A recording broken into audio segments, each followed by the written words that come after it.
Hello friends, welcome to Learn and Fun. Today's class is for English spoken class and I brought a topic possession. Possession means the things you have right. जो चीज़ें आपके पास हैं जिस पर आपका right है उसे हम as a possession लेते हैं, अधिकार जिस पर हमारा होता है. So for possession we use has and have. So let's start our topic possession. How to share about possession in English.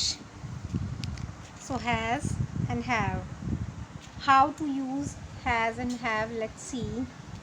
Have we use with I, you, we, they and with plural nouns. तो have है हम I, you, we, they के साथ use करते हैं. And has he, she, it.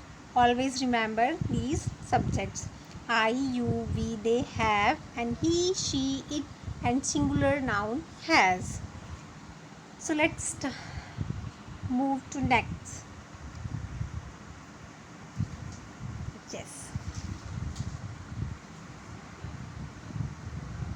Have and has are both used to denote possession.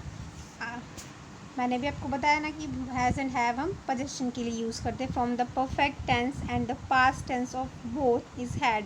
इसे हम ज़्यादातर हम परफेक्ट टेंस में यूज़ करते हैं हैज़ एंड हैव को. But we are not learning perfect tense, we are learning possession. And the past tense of both is had. हम दोनों को पास्ट टेंस में हैड के थ्रू यूज़ करते हैं, दोनों के लिए, हैज़ और हैव के लिए. But they are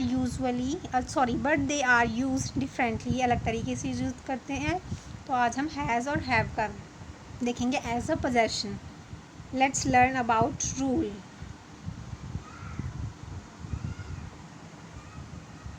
Have is used with pronouns I, you, we, they and it can also used with pluralized noun. Plural nouns के साथ, like two names, boys have, football match, इस तरह से. Has is used with the third person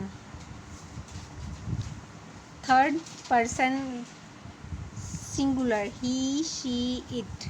And it can also used when you are referring to someone by name. One name के साथ हम क्या है has यूज करते हैं. Let's take some example.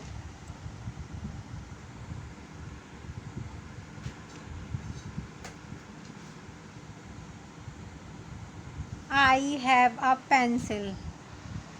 First example of have, I have a pencil. We have a big house. Doctors have a rough time dealing with illness all the time. Doctors के पास rough time होता है. Do you have any money? This is a question. तो हम question पूछते हैं तो हम कहते हैं Do you have a money? We have a new ride at amusement park. So these are the use of have and let's see the example of has.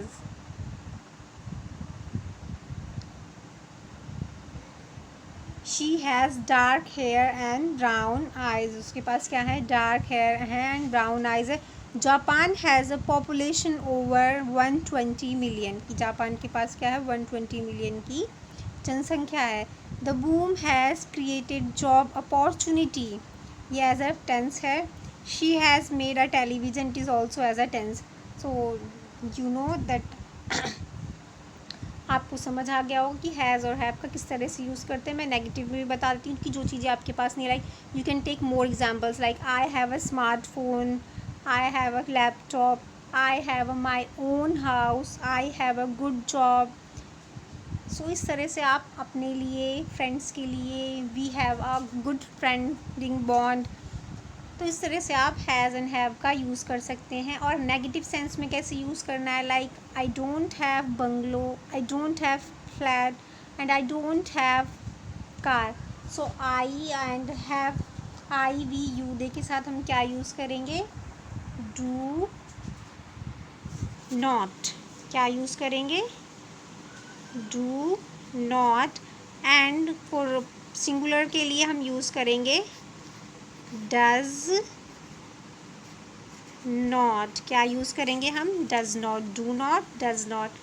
I do not have a pencil. आप short में इसे don't भी कह सकते हैं। I don't have pencil, we don't have big house, doctors don't have rough time, she does not have dark hair. आपको एक चीज़ और रिमेंबर रखना है, नेगेटिव सेंस में जब आप यूज़ कर रहे हैं तो हैज़ की जगह हैव ही लगेगा, क्योंकि सिंगुलर के लिए हमने क्या लगा दिया है, डस। तो क्या होगा, she does not have, she does not have dark hair and brown eyes. Japan does not have a population of over 120 million. तो इस तरह से she does not have long hair, she does not have good personality. और इस तरह से questions के लिए आप किस तरह से करेंगे, क्वेश्चंस का ही मैं बता देती हूँ। For plural we use do in starting of the sentence and for singular we use does for starting of the sentence. Like for example, do you have any money, do you have a pen, do I have your notebook. Same इसी तरह से starting में sentence में क्या लगा देंगे, do. When do you get up, जब हमारा क्वेश्चन, जब हमें